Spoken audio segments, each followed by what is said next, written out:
घराचे स्वप्न तुमचे, जबाबदारी आमची.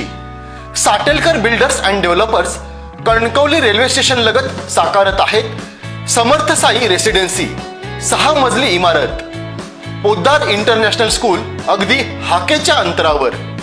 1 BHK 2 BHK फ्लॅट उपलब्ध. बिल्डिंग लगतच डेव्हलपमेंट प्लॅन मधील 12 गुंठे राखीव खुले गार्डन क्षेत्र. सागवानी फ्रेमसह मुख्य दरवाजा, 24 तास पाणी, लिफ्ट, ग्रेनाइट किचन ओटा, कन्सिल फिटिंग मॉड्युलर स्विच. संपर्क 9420 73 94 18 आणि 8605 74 10 30. सिंधुदुर्ग जिल्ह्यातील जवळ 42,242 हेक्टर क्षेत्रावर वनसंज्ञा लादण्यात आलेली आहे. याच्यावर आहे अध्यक्ष महोदय, हा विषय गंभीर आहे, लक्षवेधी, आणि माझ्या लक्षवेधीचा विषय तर गंभीर आहेच. पण मंत्री महोदय, हा जो 42,242 हेक्टरचा जो फिगर आहे, ज्याचं उत्तर मला मिळालेलं आहे, त्याचं बायफर्केशन पण ह्या उत्तरामध्ये आलेलं आहे. पण अध्यक्ष महोदय, हा विषय गंभीर याच्यासाठी आहे की मी जेव्हा शासनाला 42,242 हेक्टर बद्दल प्रश्न विचारला, हा 42,000 हेक्टर ही कुठेही अध्यक्ष महोदय नोंद नव्हती. हा मी जनरेट केलेला फिगर आहे अध्यक्ष महोदय. अशी कुठेही जिल्ह्यामध्ये नोंद नाही.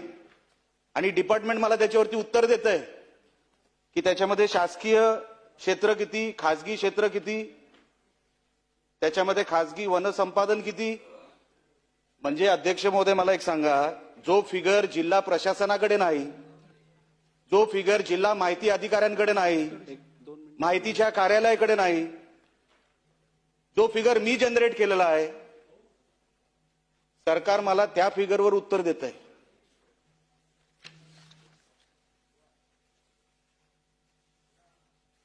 म्हणजे अध्यक्ष महोदय, ह्याच्यावरती मी सप्लिमेंटरी माझी ह्याला दुसरी विचारणार आहे. त्यासाठी आपण मला परवानगी द्यावी. एकदा मला मंत्री महोदयांचं ह्याच्यावरचं उत्तर ऐकून घेऊ दे की नेमकं ह्या फिगरवर जे काय उत्तर जनरेट झालेलं आहे ते कुठल्या आधारावर झालेलं आहे. ज्याचा आधार आम्हाला जिल्ह्यामध्ये भेटला नाही तर सरकारला कुठून भेटला. मला फक्त ह्या उत्तरानंतर माझी एक दुसरी सप्लिमेंटरी ह्याच्याच आधारावर आहे, तेवढी मला विचारण्याची परवानगी द्यावी. प्रश्न वन विभागाचा आहे, माननीय वनमंत्री सभागृहात आहेत, पण तरी मी लक्षवेधीला उत्तर देण्याचा प्रयत्न करतोय.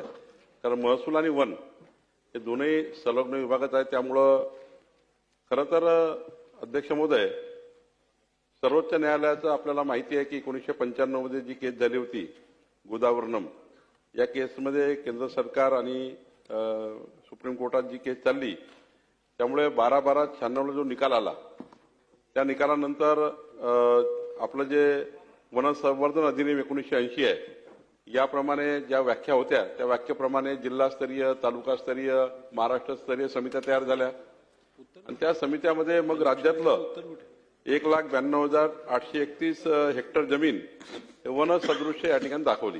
राज्यामधलं या ठिकाणी सर्वेक्षण झालंच आहे. तेव्हा तालुका समित्या तयार करण्यात आल्या, जिल्हा समित्या तयार केल्या, त्यांनी त्या समितीने आकलन केलं. या ठिकाणी फॉरेस्ट क्षेत्र आहे, वन क्षेत्र आहे, वन सदृश आहे, याची या ठिकाणी संपूर्ण मोजणी केली. तेव्हा जर आता राज्याच्या 1,92,831 जो फिगर आहे, जो 20/8/1997 हे सुप्रीम कोर्टामध्ये राज्य सरकारने सादर केला. या राज्यामध्ये या गोदावरणच्या केसमध्ये जो काही निकाल, जे काही सूचना आल्या आहेत, त्या सूचनेच्या आधारावर एवढं क्षेत्र हे वनसदृश्य आहे.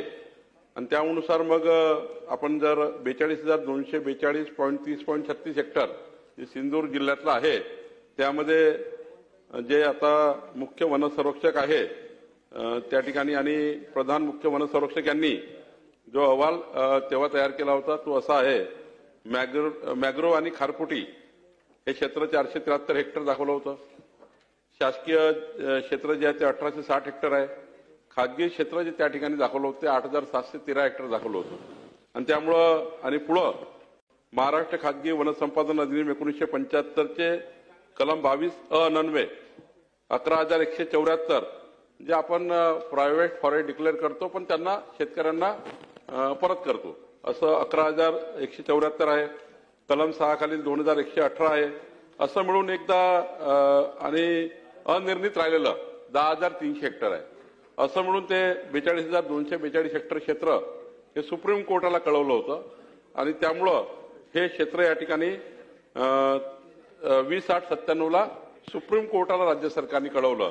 त्यातलं सिंधुदुर्गमधलं इतक्या जमिनी राज्य सरकारने तेव्हा सुप्रीम कोर्टामध्ये कळवून यामध्ये वनक्षेत्राची नोंद घेतलेली आहे. मंत्री महोदयांनी ह्याच्यावरती जे उत्तर दिलं, मंत्री महोदयांचं काम अतिशय चांगलं आहे, त्याच्याबद्दल काही दुमत नाही.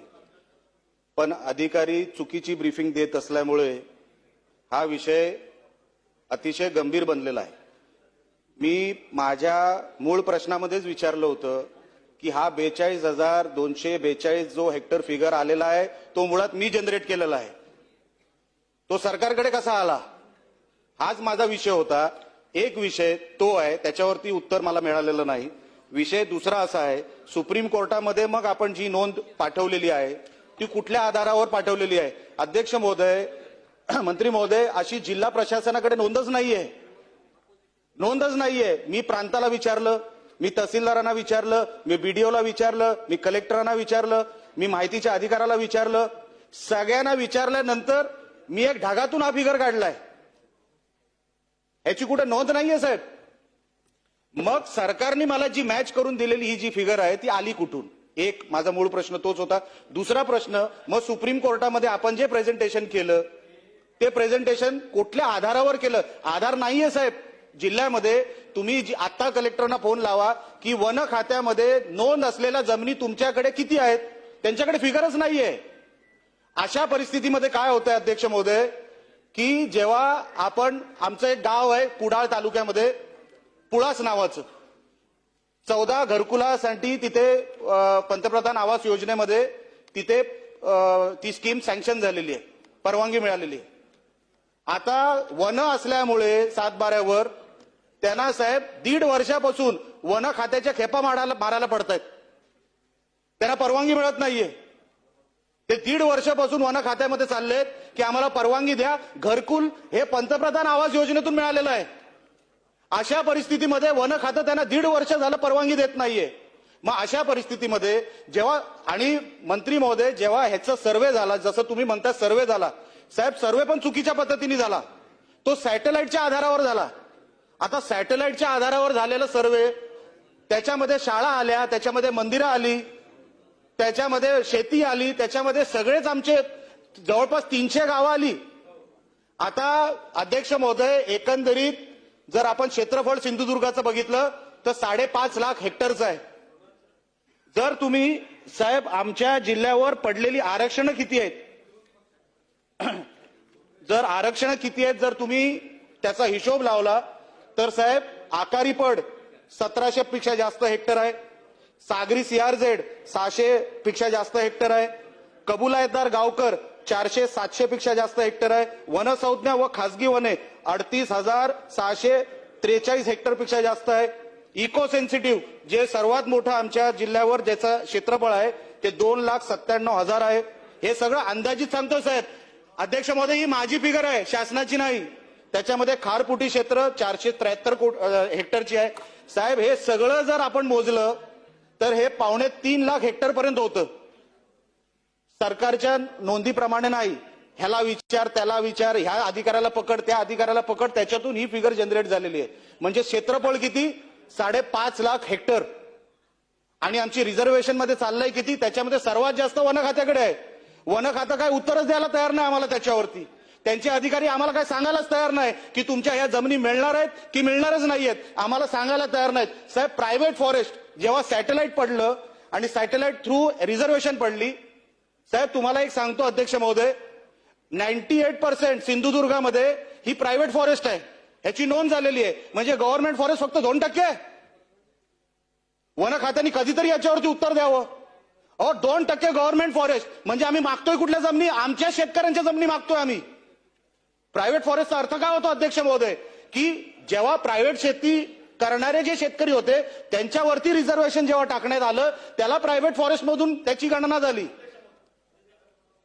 झाली आणि म्हणून 98% आमच्याकडे प्रायव्हेट फॉरेस्ट आहेत का? वन खात्याने एकदा जाहीर करून टाकावं. माझा प्रश्न लक्षवेधीप्रमाणे असा आहे की तुम्ही याच्यावरती रिसर्वे करून आमच्या ह्या प्रायव्हेट जमिनी आमच्या शेतकऱ्यांना, आमच्या कबूलदार, आमच्या गावकऱ्यांना, आमच्या आकारीपड शेतकऱ्यांना जिथे जिथे आमच्या जमिनी वन खात्याकडे गेलेल्या आहेत, रिसर्वे, टाइम बाउंड रिसर्वे, नुसतं आम्ही रिसर्वे करणार ह्याच्यावरती आम्हाला विश्वास नाही. टाइम बाउंड रिसर्वे करणार का? आमच्या ह्या सगळ्या जमिनी तुम्ही रिलीज करून देणार का? परत शेतकऱ्यांना देणार का? हा आमचा स्पेसिफिक प्रश्न आहे. निलेश राणेजी, हे जे फिगर्स आहे ना, हे फिगर्स काही ठीक आहे, तुम्ही वेगळा सर्वे केला असेल त्याबद्दल माझं दुमत नाहीये, पण ऑलरेडी सुप्रीम कोर्टाला माझ्याकडे अॅफिडेव्हिट आहे सुप्रीम कोर्टातलं, जे अॅफिडेव्हिट तेव्हा दिलं होतं. मी पूर्ण होऊ द्या. त्याच्यामध्ये ही गोष्ट खरी आहे की त्यांच्या मतदारसंघ जिल्हा हा संपूर्ण आरक्षणामध्ये भरकटलेला आहे. म्हणजे खरंच त्या जिल्ह्यांनी आता खूप अडचणीत चालला जिल्हा आहे. 5,20,700 हेक्टरपैकी हे खरं आहे की 2/3 आरक्षण वेगवेगळे आहे, म्हणजे वेगवेगळं राखीव झालं आहे. त्यामुळे बाकी जे आकारी पळ वगैरे वगैरे जे काही राज्य शासनाच्या अधिकारात जे विषय आहेत त्याबद्दलचं वेगळं सर्वेक्षण, वेगळा काही विचार हा शासन करू शकेल. पण सुप्रीम कोर्टामध्ये जे आपण क्षेत्र ऑलरेडी आयडेंटिफाय करून तेव्हा, आज नाही, तेव्हा केलेलं आहे. तुम्हाला माहिती आहे 1997 मध्ये गोदावरमच्या केसमध्ये. तर मला असं वाटतं की याच्यामध्ये एक मधात एक याचा डेव्हलपमेंट झाला आहे. मधल्या काळामध्ये या गोदावरम केसनंतर एक सुप्रीम कोर्टामध्ये एक 2008ला एक पुन्हा प्रतिज्ञापत्र सरकारने केलं की पुन्हा एक रिसर्वे केला आणि त्या रिसर्वेमध्ये नंतर मग 28/2/2011ला इंटरलॉक्युटरी एक अप्लिकेशन दाखल केली, ज्यामध्ये सरकारने काही दुरुस्ती करण्याचा प्रयत्न केला.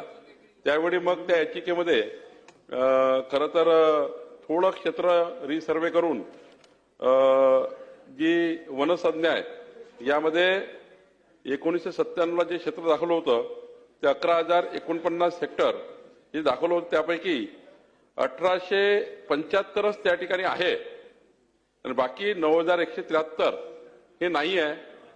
त्यामुळे हे वनसंज्ञेमध्ये असून बाकी त्याला फॅसिलिटी मिळाव्या आणि याकरता एक पुन्हा अॅफिडेव्हिट आपण सादर केला सुप्रीम कोर्टमध्ये.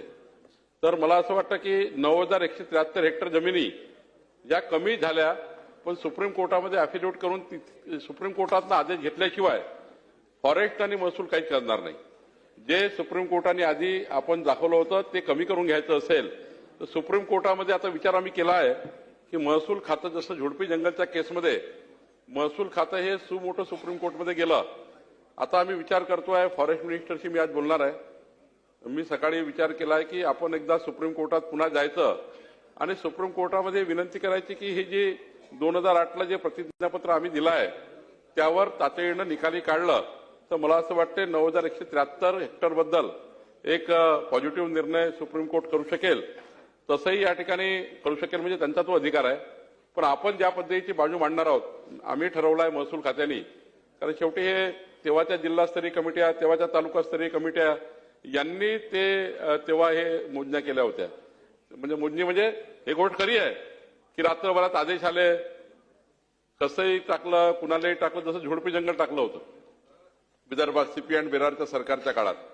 आणि त्यामुळं त्यामध्ये विनाकारण 30 वर्ष लोकांना झुडपी जंगल जागा दाखवून आता सुप्रीम कोर्टाने निकाल दिला.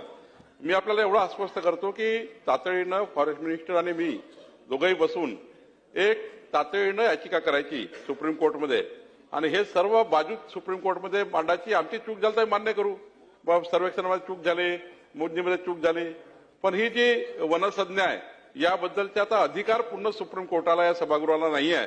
बाकी जे स्टेट लेवलचे आरक्षण आहेत त्याच्याबद्दलची वेगळी बैठक घेऊन त्यामध्ये कुठले कुठले आकारी पडच्या आरक्षणाचा आपण जसं मागे कायदा आणला, आकारी पडच्या आरक्षण आपण शेतकऱ्यांना जमिनी परत केल्या आकारी पडच्या, असे वेगवेगळ्या पद्धतीने आपल्याला तिथले जे शाळा आहे, मंदिर आहे, दवाखाने आहे, या ठिकाणी जी वनसंज्ञा लागली आहे त्याबद्दलच्या प्रस्तावाचं काय करायचं त्याचा वेगळा विचार करणे आणि देवराईच्या जमिनी आहेत त्या जमिनीबद्दल काय करायचं या ज्या विषय आहेत ते आपण राज्य सरकारचे तर आपण हाताळून घेऊ, त्याबद्दल तुम्हाला रिलीफ देण्याचा पूर्ण प्रयत्न करू.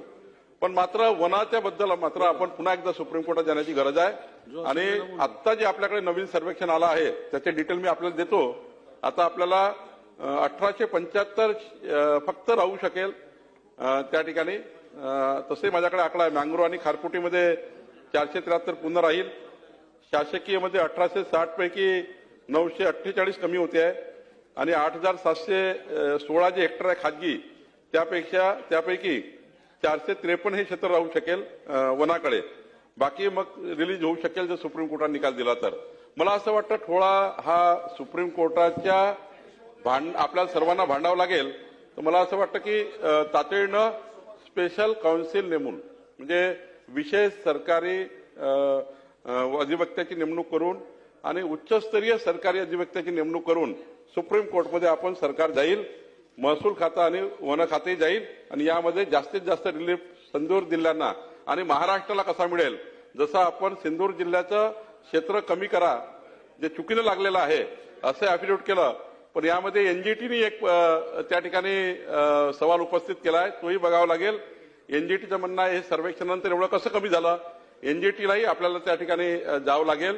सुप्रीम कोर्ट आणि एनजीटी या दोघांकडे जाऊन यातला जास्तीत जास्त कसं आपल्याला रिलीफ देता येईल या ठिकाणी सरकार विचार करेल.